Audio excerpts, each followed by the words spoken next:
Hi, everybody, and welcome to the Fast Code seminar. Today's talk is one in a monthly series of virtual talks on the latest topics in the theory, practice, and teaching of software performance engineering. My name is Bruce Hoppy. I co-chair the organizing committee for the Fast Code seminar, and I lead community outreach for the larger Fast Code project, of which the seminar is a part. Before Christian introduces our speaker, I'd like to take a minute just to let you know about the Fast Code seminar and the larger Fast Code project. I'm going to put a link into the chat, and I'm going to share my screen.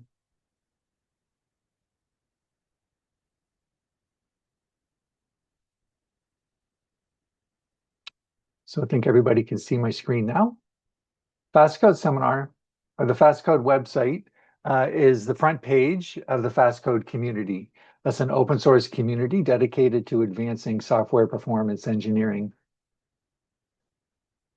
And if you scroll down, you can see some of the highlights of what Fast Code is about, including featured events like the Fast Code seminar.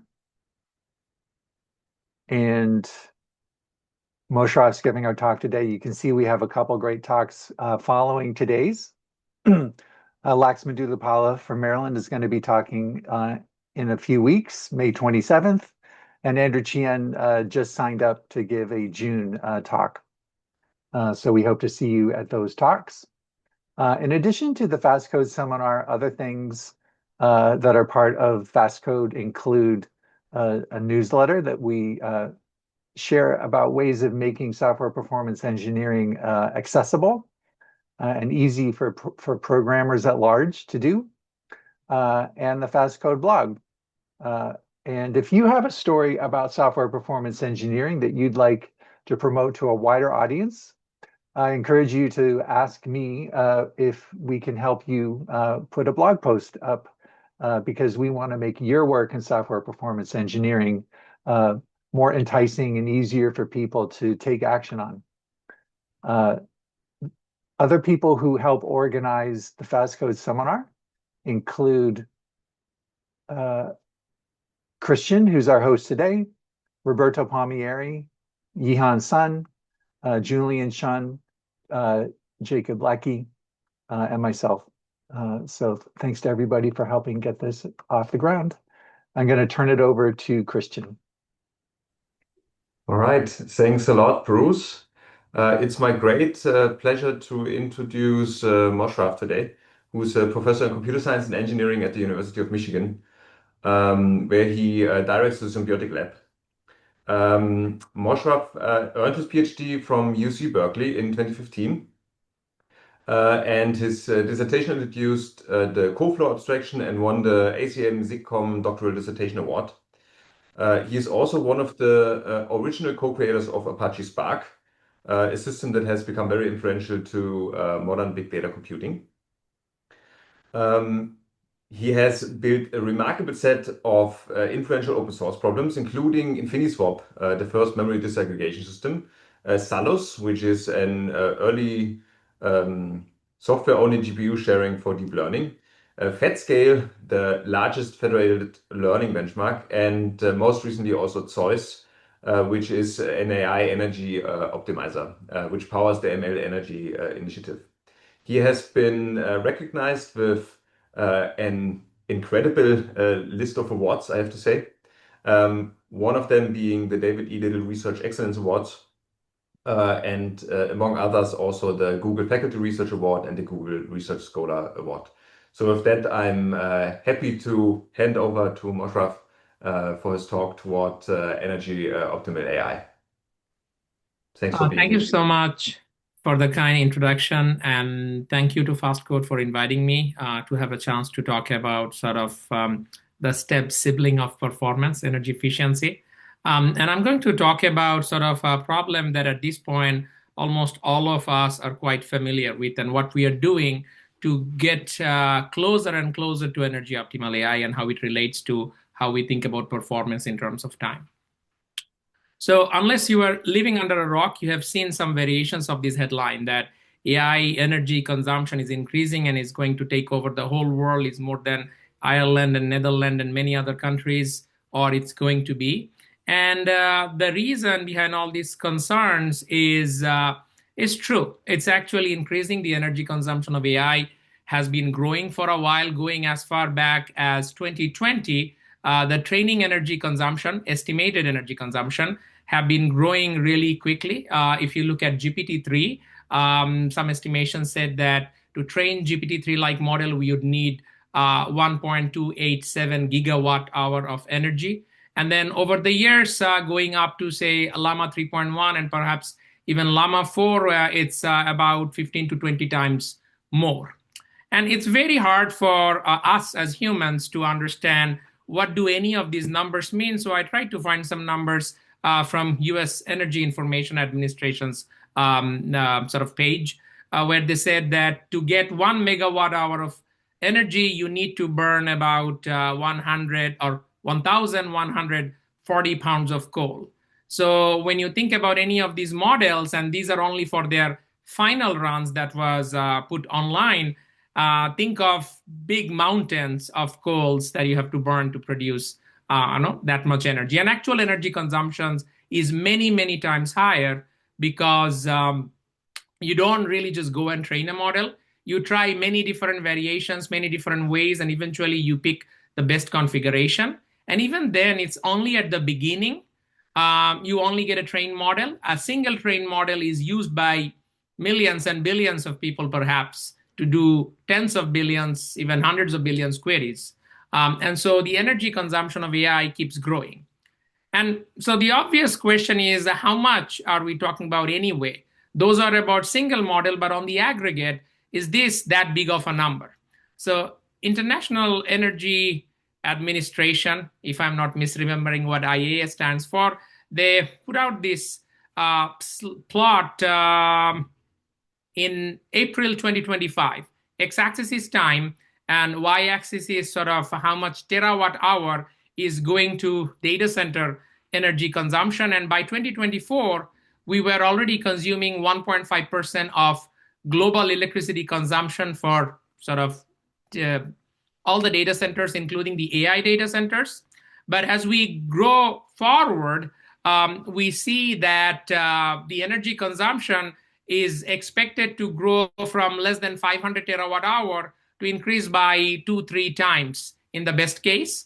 And actually, all of these estimations were done early 25 or late 2024, and these are underestimations of what is actually likely going to happen, because many of the big data center projects that you hear about, these gigawatt data centers, many of them were announced much after these projections were made. So even the liftoff scenario is perhaps underestimating how much energy we are going to use for AI data centers. And all of this massive increase is actually driven by AI data centers, because the energy consumption of data centers was mostly flat or growing very slowly in the decade before. And as a result, throughout the world and also in the United States, we see a lot of data centers being planned to be built. All of these circles, they represent how much power we are talking about. So these are in the megawatts. And how big and how colorful the circles are, it shows, okay, there is a concentration of one or more data centers that are going to consume a lot of energy. And just to give an example, right near Ann Arbor, where I am right now, OpenAI is building gigawatt capacity data center just outside the city of Ann Arbor in Saline. And this is just one example, but there are many other such build-outs throughout the US. The reason, or the problem rather, we are facing is that AI is currently power-gated. We are not dealing with lack of GPUs. Of course, that's a problem. But even if we had the GPUs, we wouldn't be able to bring them online and turn them on, because GPU servers consume a lot of energy, and we don't have enough power to power all the data centers that we need. If you plan on building a data centers, it may take 18 months from having nothing to a full-fledged building, but it may take 3+ years to actually produce the power that can power that data center. So a big challenge that everybody is dealing with is how can we increase the available energy so we can power all these data centers. And in the ML.ENERGY Initiative, we are taking a complementary approach, which is decreasing the energy demand. We believe that all of the software that we have built to train, to serve all of these AI models, they have been built too quickly without much care, and there is a lot of inefficiency, especially in terms of energy consumption. And by carefully optimizing the whole AI software stack, we can significantly decrease their energy demand, which also means we can increase throughput per watt. Given the fixed amount of power that we have, the goal is to increase how much AI we can train and how many tokens we can serve when you are thinking of LLMs. So overall, the goal of the ML.ENERGY Initiative is to build energy optimal AI systems for some definition of optimality. And it can be divided into sort of 3 steps. And our goal is to make sure that energy is our first-class primitive, a first-class concern when we think about AI and machine learning systems, and in general for any kind of systems that need a lot of resources and consume a lot of power. So the first step is precisely understanding where the joules go. Instead of doing worst-case estimation and worrying about it's going to consume more than some countries, we should be able to tell exactly how much energy is being consumed. And then once we have some understanding, we want to go one step further and then optimize, reduce the energy consumption, or increase throughput per watt across the whole stack. And finally, we want to go a step beyond. And we want to expose the trade-off between time and energy consumption so we can extract even more throughput per watt when we have some slack in the time domain. So I'm going to start with the first one, where I'm going to talk about where do the joules go, as you can see. And by the way, feel free to post your questions on the chat. Bruce promised me that he will interrupt me as appropriate if you have any pressing questions, or you can hang on to them toward the end of the talk as well. So this pie chart is showing sort of NVIDIA's estimation from their spec sheet of a DGX Blackwell server. And in terms of power allocation, they're saying that we need to provision about 2/3 of the server's power for the 8 Blackwell GPUs. And by fans, I mean cooling, because some of these things actually are liquid cooled. So you're not going to have fans, but for cooling, you need some power. And then you need some for CPU. And then the rest is for IO and memory and so on and so forth. But this is only power you need to provision, but power you actually consume is not necessarily the same thing. So since 2021, early 2022, we've been building and working toward this open source project called Zeus, which is our flagship project under the ML.ENERGY Initiative. It provides 2 functionalities. One, it allows you to measure, and then it allows you to optimize. So this shows the measurement API. It's very simple and very similar to how we measure time. We have a beginning of a window and end of a window, and anything you run on your GPU, CPU, it can measure based on the hardware counters, and it can give you sort of what is the total energy that was consumed during that window. And the project has a lot of details, and I'm going to talk about sort of how we have built it and what things we need to care about. But it have already received some adoption and awards and many recognition due to sort of very hard work by my students. We've been working for so many years to keep it open source and available to the communities. The first thing I want to point out, I have a question, which is, and maybe you're in the process of answering it, that you're distinguishing between provisioning energy and consuming energy. Yes.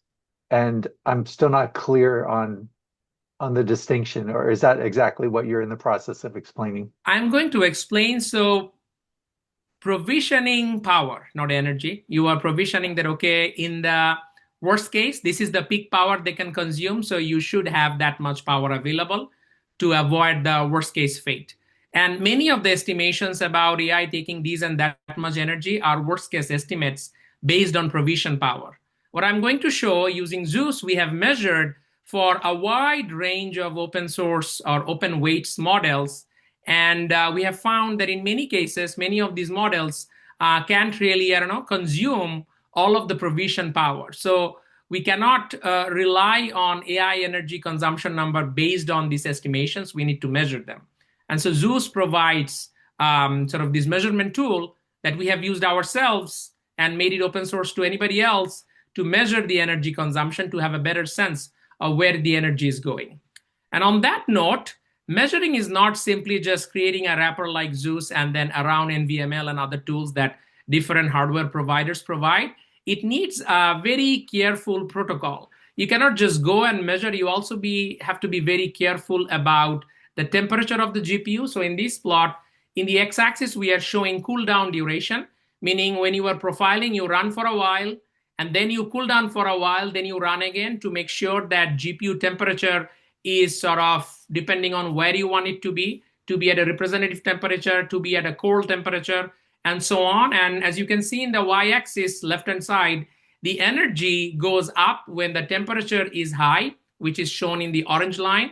And as temperature goes down, because you are introducing some cool down, the energy you see seems lower. So when GPUs get hotter, they draw more power, either themselves or cooling or both.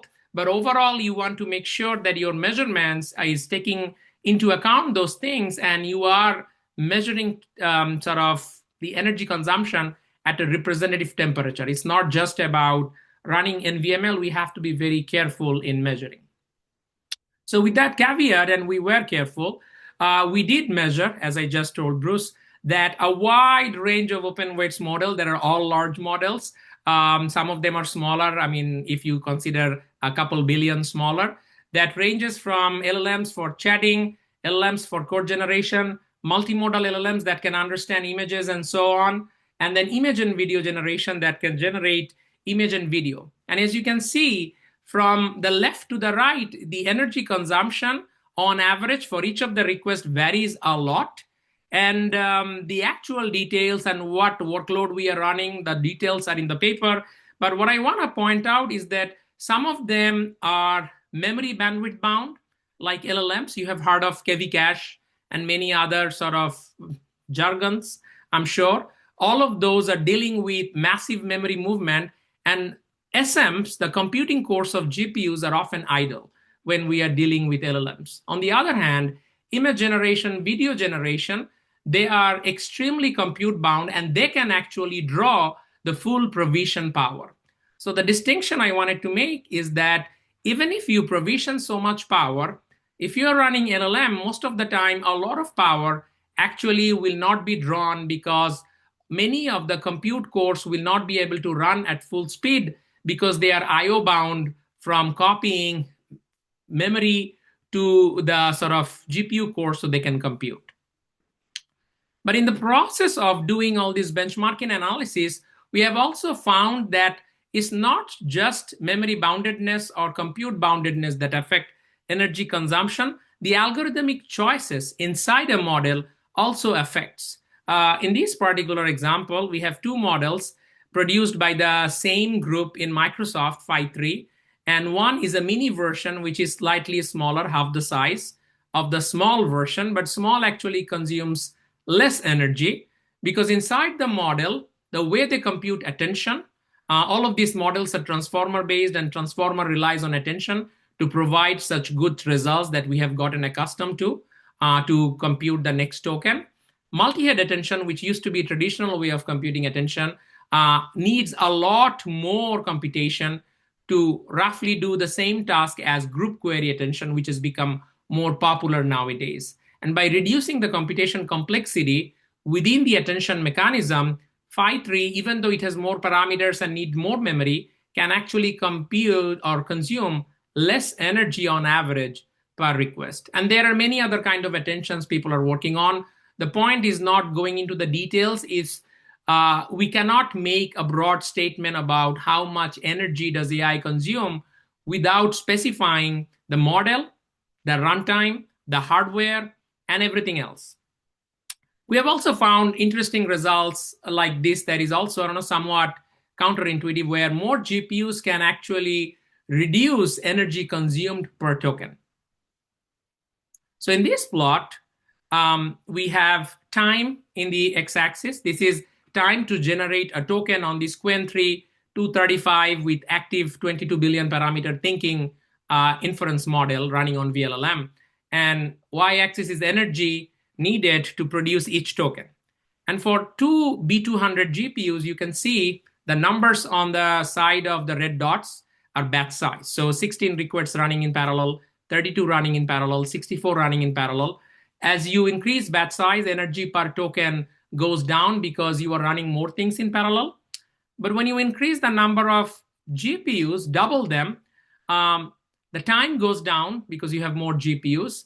Energy slightly goes up. Each of these numbers are slightly higher up in the y-axis. But what we found is that with more GPUs, we have more memory, we can run more batches in parallel, and actually we can go up to 256 batch size. And then with 2 times more GPU, we can have 4 times higher sort of batch size for roughly the same amount of time per token, and we can reduce the energy per token. So how we have deployed a model also affects how much energy we have to spend for the tokens we are generating.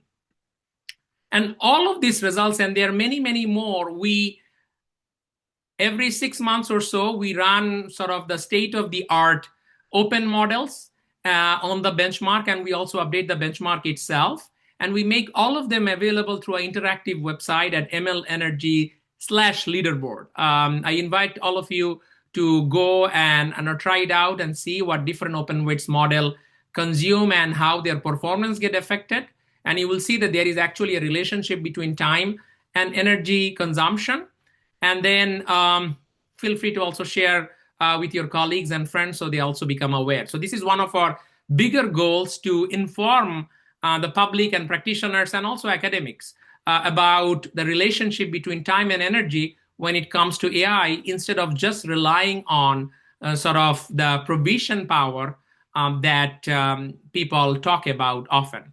And we want to clearly distinguish between energy provision, power provision versus actual energy consumed, because actual energy consumed is often smaller than the power you provision for the worst case.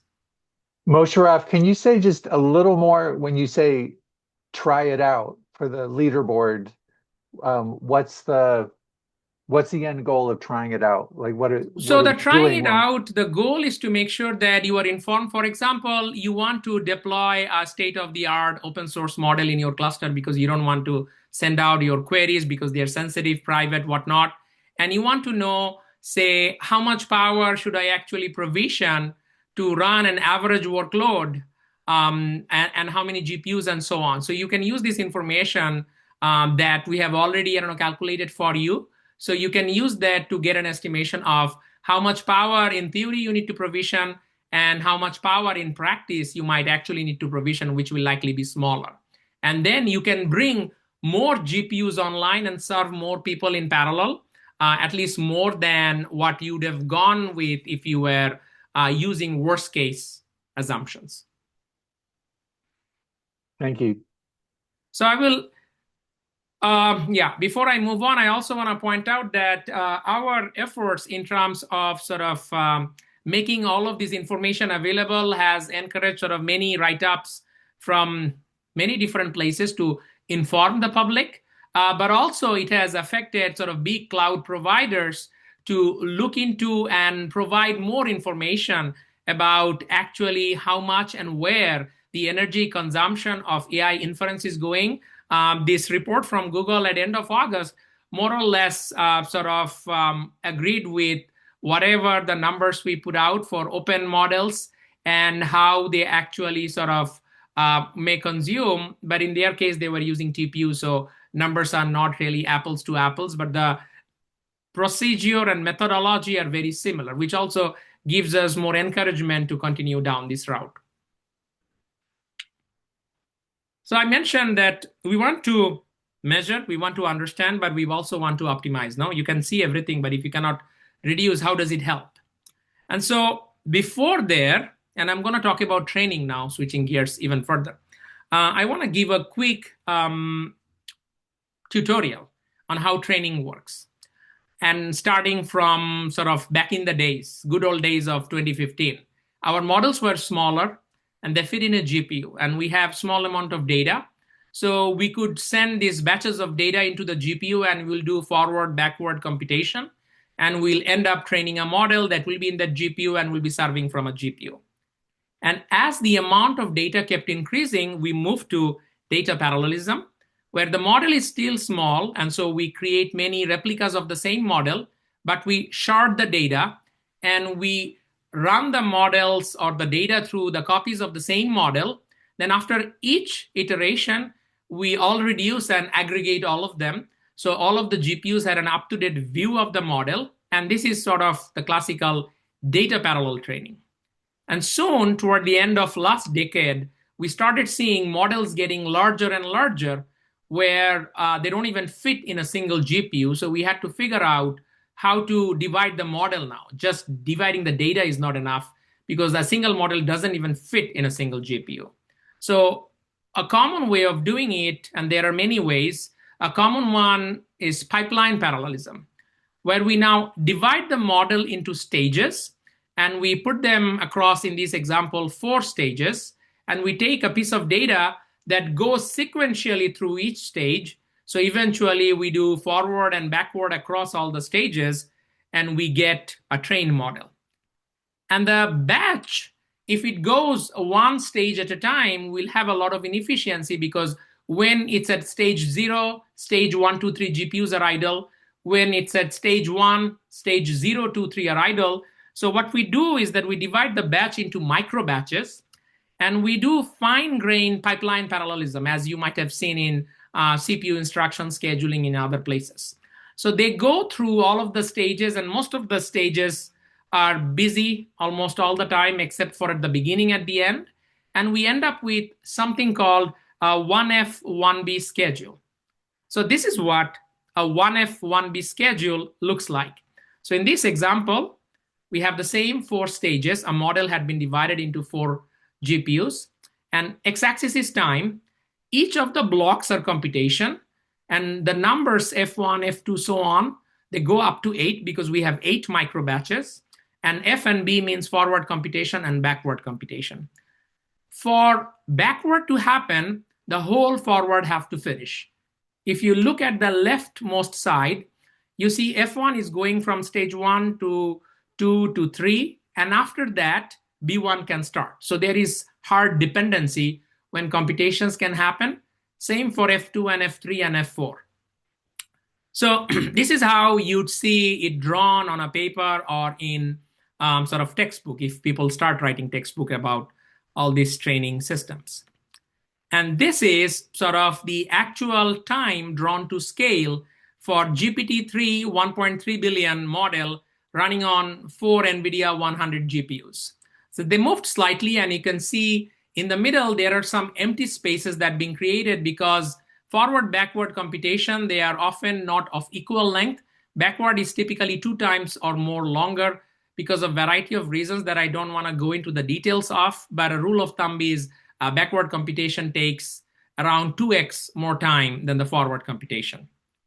And what is the point of showing all these things? Like, the reason I want to show it, because we have the tool to measure how much energy any computation running on a GPU is taking.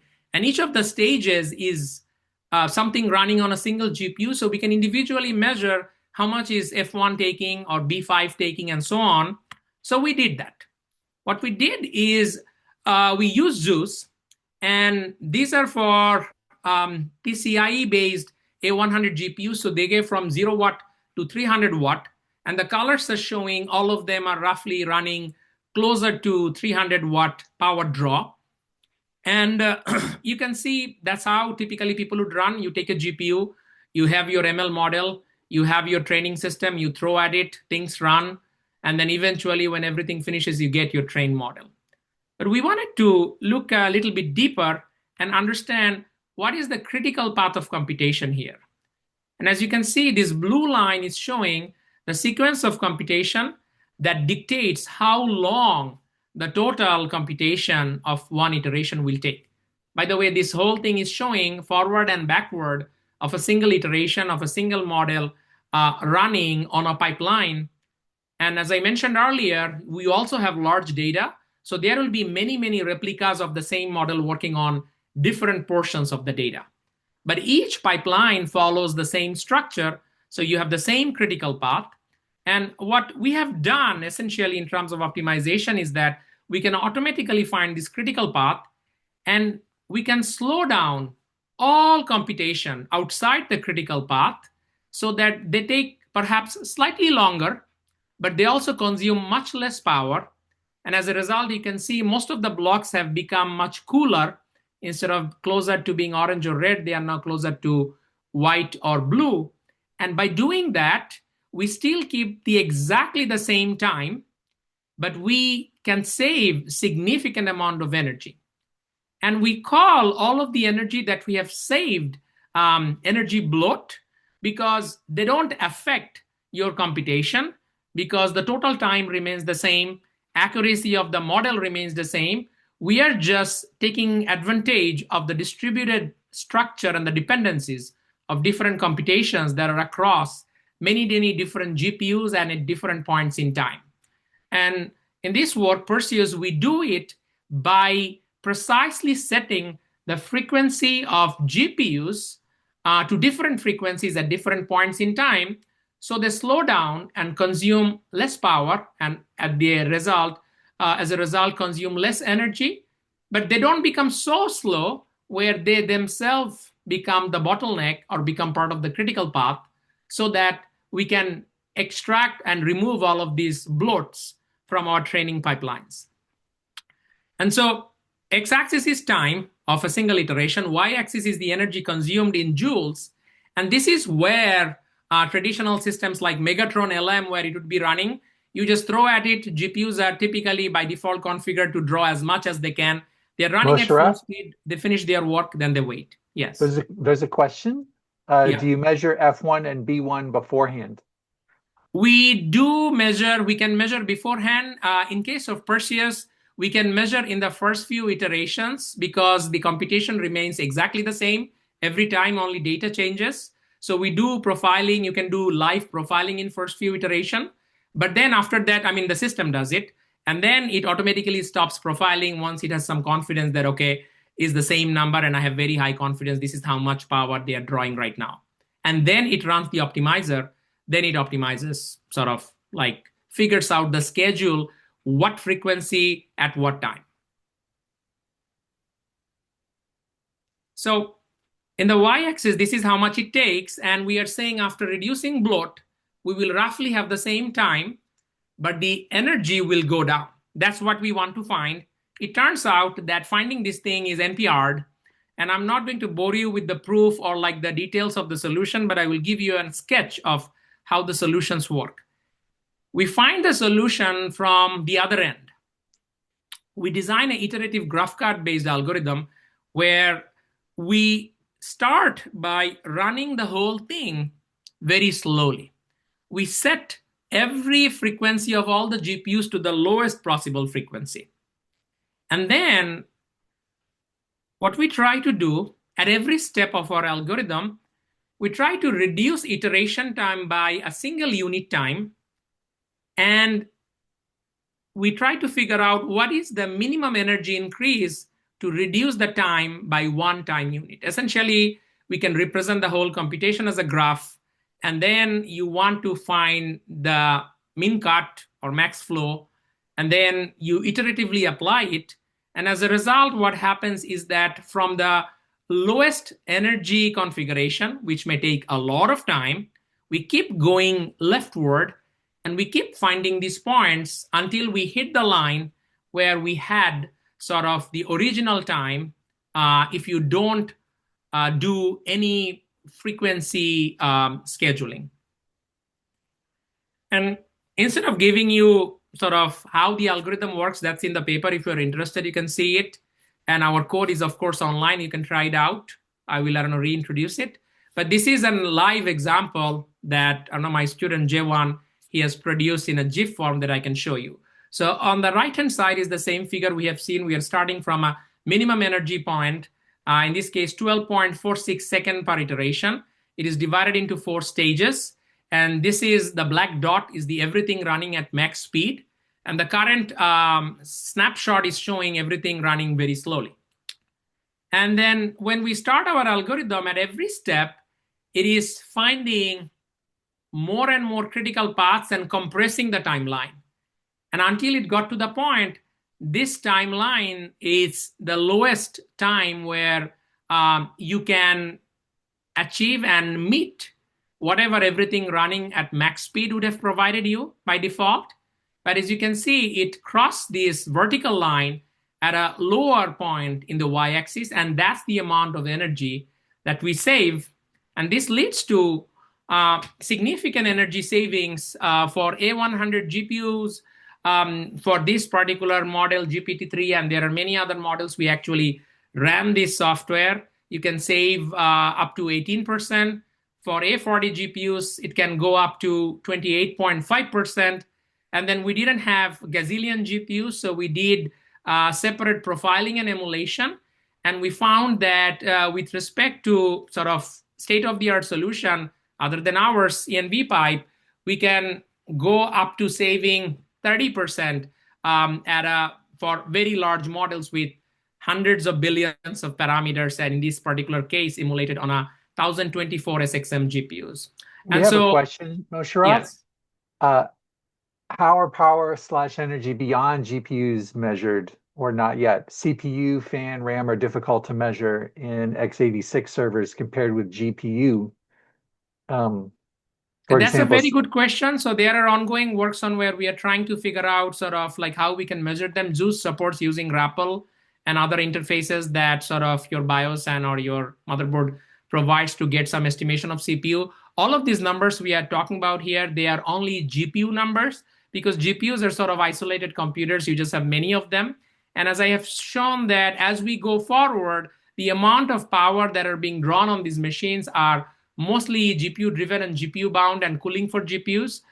So we think it's a good proxy on large scale measurements from Google, even though they don't give the actual numbers in terms of percentages. They also, I don't know, agree, and similar things we have heard from NVIDIA as well. But these are just energy savings and consumed in GPUs.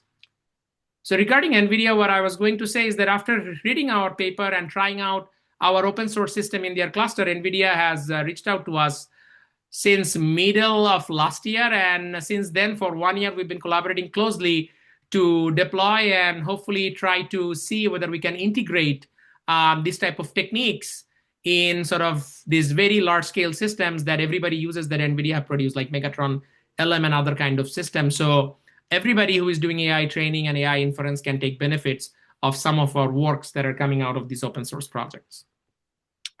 And to use this, the reason this is appealing, and this is where the optimization side comes in, is that you again create a Zeus monitor, but you pick different kinds of optimizers that we have built. So this is a pipeline frequency optimizer.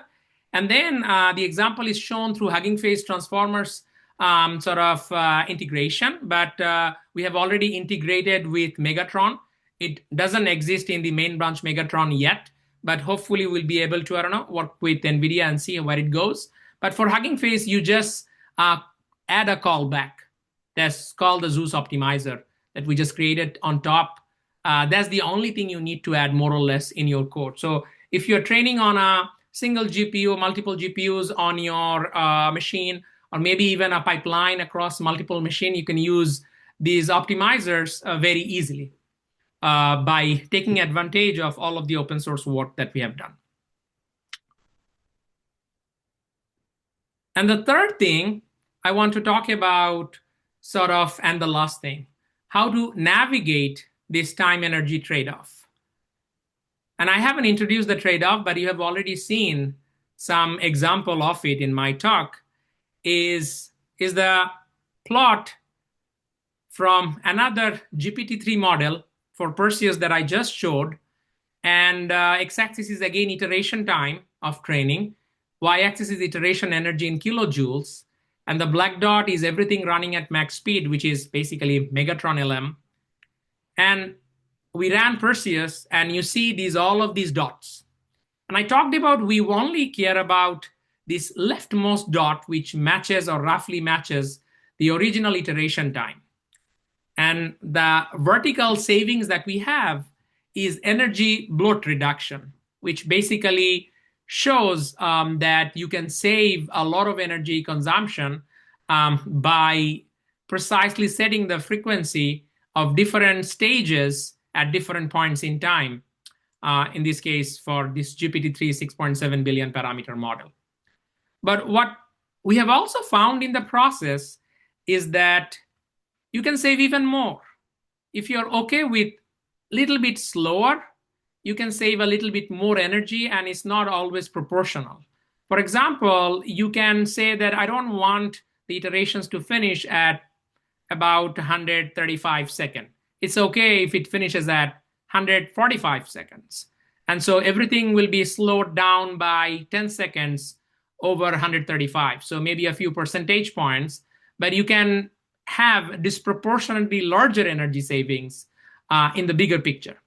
And this allows us to think about many different scenarios where we are not in a rush to finish some computation and where we can trade off some time to make some energy savings. And all of this is possible because the frontier that we see, it exists almost always because the hardware that we use, despite decades of effort, they are still not power proportional. And so we will likely always have this type of opportunities unless and until we have power proportional hardware. And if we zoom into this. Mosharaf, can you just say power proportional a little? Can you elaborate on what you mean by power proportional? So power proportional, by that I mean, say, if your hardware draws 2x more power, it will be providing 2x more throughput, or it draws half the power, its throughput will go down by half. So it's proportionally increases and decreases in terms of computational sort of throughput. In practice, is very difficult because in addition to driving just the compute, you also have to, drive the memory, and you have to sometimes, slow down and bottleneck on data movement. And so you cannot sort of just proportionally increase it. And this is even without sort of the physical characteristics of the materials that are used to build this hardware. And so whenever you draw, and I will show more examples in the next slide, that at many different levels, you start seeing the same pattern.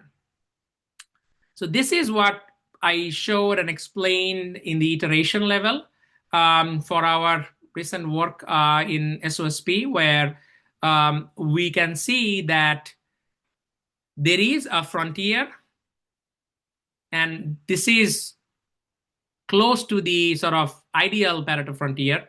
If we just play with GPU frequency and individually set for different stages, we can pick any of those configurations where we can trade off between time and energy consumption. And a training process is just thousands of iterations running. So if you make every iteration slow by, say, 10% and say 15% energy, you can expect that after the training is over, your training will be 10% slower, but you would have consumed 15% less energy. And then you can use those energy maybe to do, more training on the side, serve more inference queries. And so you can increase your throughput per watt when you have the slack. So the slack part is important. If you say time is of essence and I cannot lose any time, then we can also provide the fastest time that will match the time, and where we will not trade off anything, we will just reduce the bloat that I showed earlier. But even across the whole job, we have observed similar thing in a prior work. So in this plot, x-axis and y-axis are similar. They talk about time and energy, but now they're talking about a whole job being trained end to end. So in this case, the jobs are smaller. They have no pipeline because we had to train all of these jobs to completion to measure their end-to-end job completion time and energy taken to reach a particular accuracy target. But and as you can see, the numbers went from tens of seconds to tens of thousands of seconds, and kilojoules to many, many megajoules. These are smaller numbers. That's why they are not in tens of megajoules or gigajoules, because we cannot afford them. And each of the point represent training the same model, in this case, older, small, deep speech 3 model. And we are playing with batch size and power cap. So power cap sets what is the maximum power the GPU can draw. It can be below that, but it can never exceed. And batch size means when we are training the model, at every iteration, how big of a batch we are sort of using to do an 1F, 1B propagation. And in this case, everything was running on a single GPU. Each of the dot represent different combination of batch size and power capping. And that also leads to a Pareto frontier at a very different order of magnitude, very different scale. But as you can see, is the same shape. You can again trade off energy with time at a very different granularity. And in a more recent work, it's conditionally accepted to appear in OSDI 26 in a couple months. This is going at a very small micro level. So we talked about job, then we went to each iteration in a pipeline schedule. This goes inside the transformer block, which these models are composed of. And even inside that, you have attention and MLP. Those are the key building blocks of every transformer block, and a model is just many, many transformer blocks. Even at that level, as you can see, the numbers now going down to a single-digit joules and milliseconds. You see that when you change the number of SM and the kernel launch timing and kernel scheduling, and individually set the frequency of GPUs at a very fine-grained level, you can end up with, again, another frontier that again have the same shape, and you can again trade off time and energy. And at very different granularity, very different scale, these things continue to appear. And by knowing all these things, it gives us the power. I'm not going to talk about how we find these things. I would invite you to read the papers, or we can talk about them in Q&A. But by having this control, we can slow down jobs when we have a deadline, because we don't need to finish before the deadline.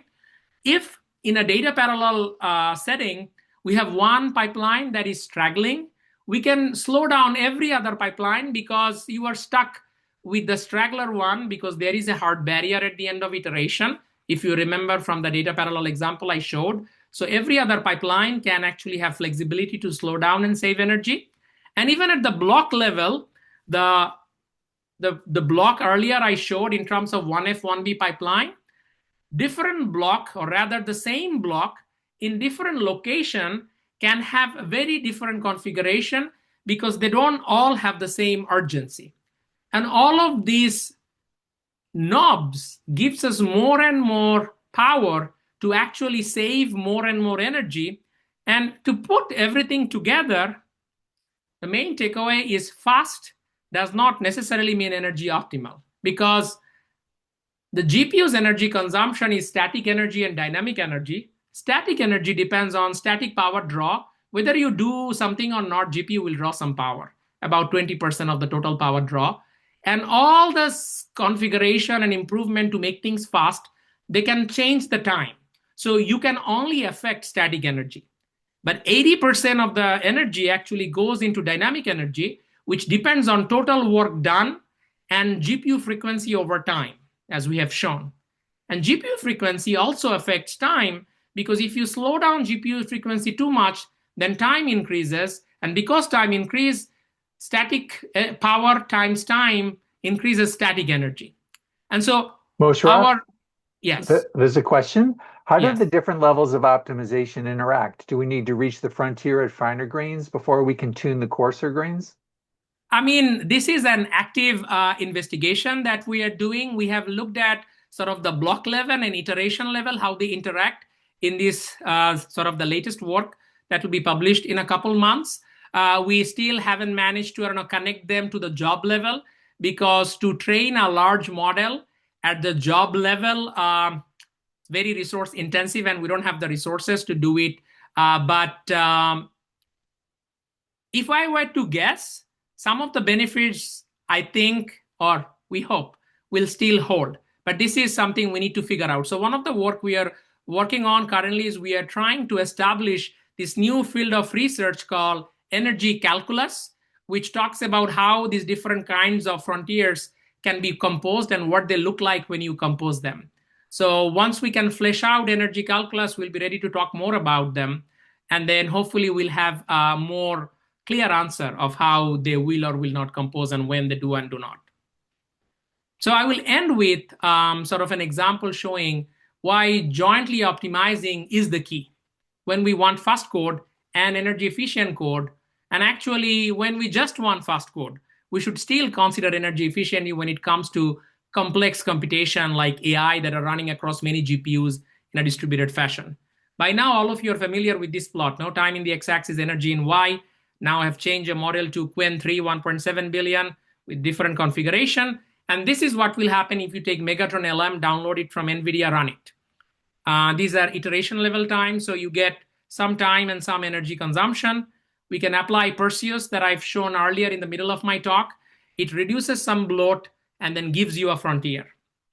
And then there is a lot of work that's happening in the AI efficiency world where they try to overlap computation and communication. One of the approaches is called nano batching. So they go even further down below micro batching and do very fine-grained computation communication overlap, as you have seen in many other classical, optimization sort of studies.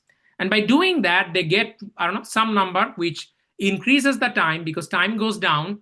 And by increasing or rather reducing time, improving time instead of saying increasing time, by reducing time, nano batching reduces static energy consumption. Energy also goes down a little bit. And we have seen, like, we have Perseus. We can just throw Perseus on top of nano batching. It still sort of holds. And these are like numbers from actual experiments. You can see we get a similar frontier. It doesn't directly match what nano batching was doing time-wise, but you still get some frontier. But it did push the whole frontier toward the origin where we want to go. And in our latest work that looks into this fine-grained sort of kernel level SM allocation and timing, and then by combining techniques from nano batching and Perseus and co-optimizing them, we found a new frontier in Carius, which is, as I said, is our upcoming work. We can push the frontier even further, closer to the origin. And so what we have found is that not only did it improve your energy consumption, you can look at the left top dot of Carius. It actually also provided you the whole frontier where for the same time, you can save a lot more energy. And for the same energy, you can save, significant amount of time. And the main takeaway of our work, we are going full circle back, where by understanding energy consumption, we are understanding deeper characteristics of this workload, which are allowing us to now go back and improve performance and build fast code. And with that, I will finish. And these are all great work led by my superstar student, Jaewon Chung, and many other PhD students who have contributed and are working on. The last work is led by Ruo Fan. And there are many, many undergraduate and master's students and our collaborators in Michigan and outside who have contributed to these works. And thank you so much for having me, and I will be happy to take any questions. Thank you, Mosharaf. Questions from anyone in the audience?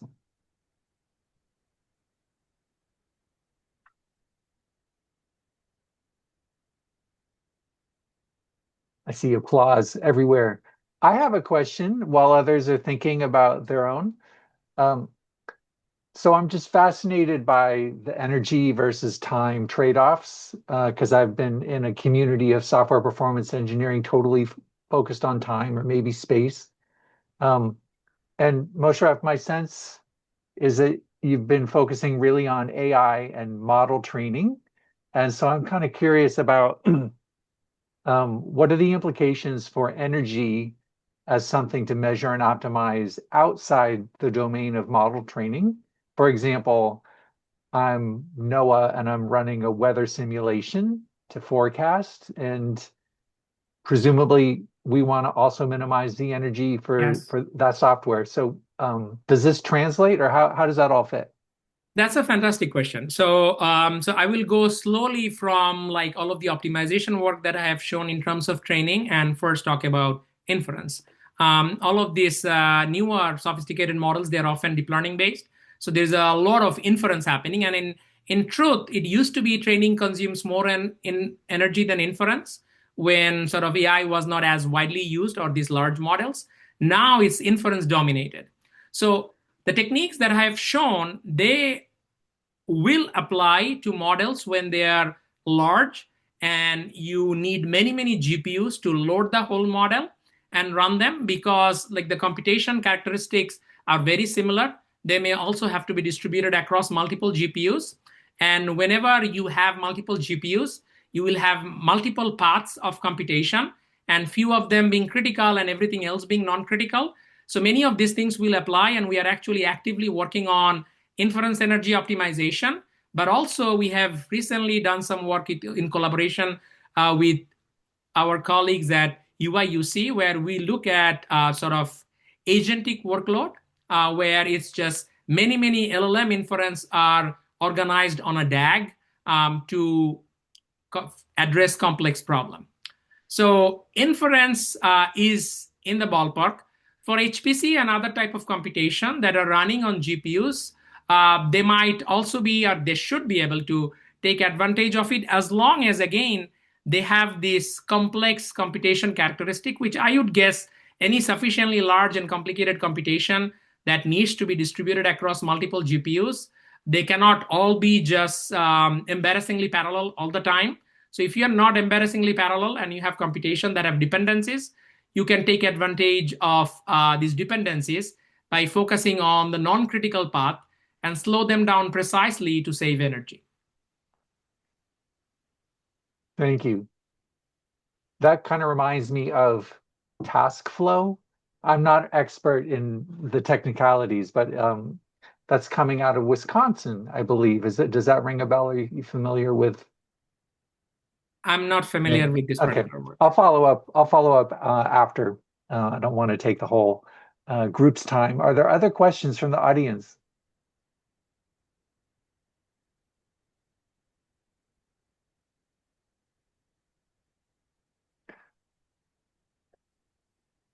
And we're at the top of the hour. So I think that brings our Fast Code seminar to a close. Mosharaf, thank you very much for a fantastic talk. And I welcome anyone who's got questions that come later. Is it okay for them to reach out to you, Mosharaf, for follow-up? Yeah, definitely. Thank you for inviting me. Thank you for this opportunity, because we really are working really hard to maintain this code base. So we appreciate like anybody who wants to try it out. We are active. If you face any trouble, create an issue, then we would love to know where it got stuck and how we can help and debug and make it work for you. Because we do believe that everybody should be aware of energy consumption as much as they're aware of time spent in a piece of code. And you can reach us at ML.ENERGY. By the way, the dot is because it is the actual URL. So you can just go there or send us email at Mosharaf at ML.ENERGY, or admin at ML.ENERGY, or J1 at ML.ENERGY, any of us. The best way is through GitHub. Create an issue, we'll get to it as soon as possible. Immediately, I would say. Thank you, Mosharaf. That completes our Fast Code seminar for today. So we'll be back on May 27th. We'll see you then. Thanks, everybody.